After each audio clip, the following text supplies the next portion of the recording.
What should have been a slam dunk was turned bittersweet. Crazy new Nintendo games, mixed with a crazy new system, matched by a crazy new price tag, truly testing how much Nintendo fans would pay for Nintendo games after all. This is going to be a long one, so let's get to it. The Switch 2 Direct just happened and a lot has been unveiled. Games, more information on the hardware, and how to move forward. On one hand, yes, the Switch 2 is very similar to the original Switch, but at the same time though, there is so much new with the Switch 2 that it is really worthy of being called the Switch 2. And while everyone wants to examine the video in excruciating detail, the truth of the matter is it's going to play your Nintendo games. But there is one point of contention I want to talk about, especially in regards to the Switch 2. The price of video games. But if you like this video or any other video I've made, please like, subscribe, and share with all of your friends.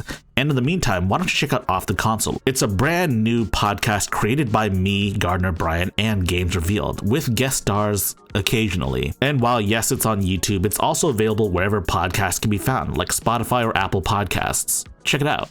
See, video games have been $60 for most of its existence, and they only recently just embraced $70 video games. So you're telling me that Nintendo just unveiled a new Mario Kart? That's pretty freaking cool. But what's this? New Mario Kart?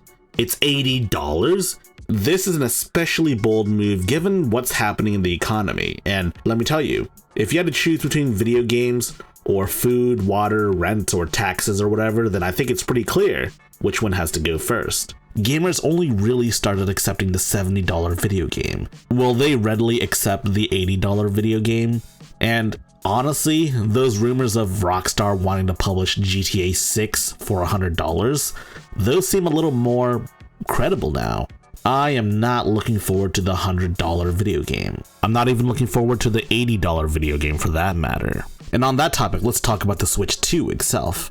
The Switch 2 starts at $450, and yes, when bundled with Mario Kart, it goes up to $500. Yes, outlets have been saying this is the most expensive Nintendo launch ever, and yes, it certainly is. And yes, for those curious, the base Steam Deck is $400, almost $50 cheaper than the Switch 2's base model. Expensive launch with even more expensive video games. I'm really not looking forward to this. So now let's go over the specs. I'm just gonna go over the basic ones. It goes with a 1080p 120Hz. This is pretty cool because, let's be honest, most of the time you'll be playing this handheld or tabletop. But I would argue that most TVs in most people's houses do not go up to 120Hz. They mostly go up to 60Hz. And hey, the dock goes to the 4K. That's pretty cool. Yes, there is the aforementioned mouse mode, and the mouse mode is actually, genuinely speaking, really cool because not only do your left and right Joy-Cons act as mice, but you can do like a dual mouse mode where both of your hands are mice, basically.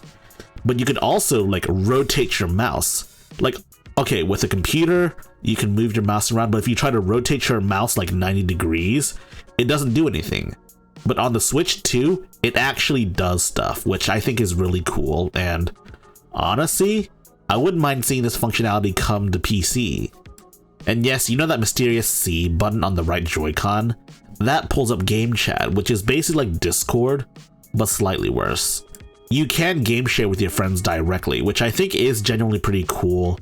But then when you watch their footage, it's like at 10 frames a second, which I guess it kind of makes sense. But like, man, that is really choppy video. And yes, unlike the original Switch, this is built into the system. But there's a high probability that you'll just pull your phone out and go on Discord anyways, so like, what even is the point, right? And what console is complete without games? Because none of this really matters if the games suck. And let me tell you, Nintendo looks like they have a lot of really exciting games coming up, which makes the whole $80 rhetoric all that much worse because people are going to buy that new Mario Kart. And yes, that new Mario Kart looks like it's going to be a lot of fun. I just wish it wasn't $80. New Kirby Air Ride looks sick as well. I miss Kirby Air Ride, so I really do want to pick this up. I hope it's not $80 as well though. Now this one got people in a bind. This here is a From Software game that's exclusive to the Switch 2. And people are saying Bloodborne 2 and all that stuff. And I mean, kind of looks like Bloodborne mixed with Elden Ring in terms of like the art style. But this game is said to be a PvPvE sort of game. And you know what games usually get described as PvPvE games? Extraction shooters. And yes, Nintendo told us about how Switch 1 games would be getting Switch 2 versions. like for example Breath of the Wild and Tears of the Kingdom. Both run at a much higher frame rate now, what looks like 60 FPS almost. Oh, and let's not forget third parties. We're getting a bunch of ports like Elden Ring, Street Fighter 6, Hades 2, and whatnot. But there were some notable game announcements, like IO Interactive's Project 007, which is supposed to be their version of James Bond, and Enter the Gungeon 2. And honestly, Enter the Gungeon 2 is like one of my favorite games. I even 100% of the game, so I'm totally ready for this when it comes to PC. And what's that? Silksong is real? You know, some people were really hoping that Silksong would show up, but guess what? It did show up, but like a 5-second clip at most, which is more than enough for some people. It renewed their faith, and yes, the game is supposedly coming out in 2025. Will it actually come out though? Lord only knows. And so here are my final thoughts. The games are much more expensive than I thought they'd be. I didn't think they'd be over $70, but here's Nintendo trying to push the envelope, trying to push the $80 video game. And because it's attached to Mario Kart, it's gonna sell. The system itself isn't that cheap either, to be honest. And yes, while the Steam Deck 1 may be cheaper than the Switch 2 today, the Steam Deck 2 could very well be more expensive, and it's honestly looking like it might just be more expensive thanks to all of these stupid tariffs. And yes, I know I said I wouldn't get political, but you really cannot address the rising price of video games without talking about the impact tariffs had. Some people are claiming that this is gonna make Nintendo fumble, that the Switch 2 is a massive fumble because of the pricing, and I certainly do agree. The cost of the system and its games are really high, and it might price some families out. But to be honest, I'm not sure this is enough to make Nintendo fail. Some people are saying it's going to be like the Wii U, but here's the thing with the Wii U. A lot of the Wii U's issues had to do with the fact that no one knew what the Wii U actually was. People thought it was just an accessory, but no, it was a whole new system altogether. But also a lack of third parties. But Nintendo recognizes this, which is why they put so much effort in explaining what the Switch was. That it was a whole new experience with better graphics, better resolution, better everything. And also made a deal to point out a bunch of third-party games coming.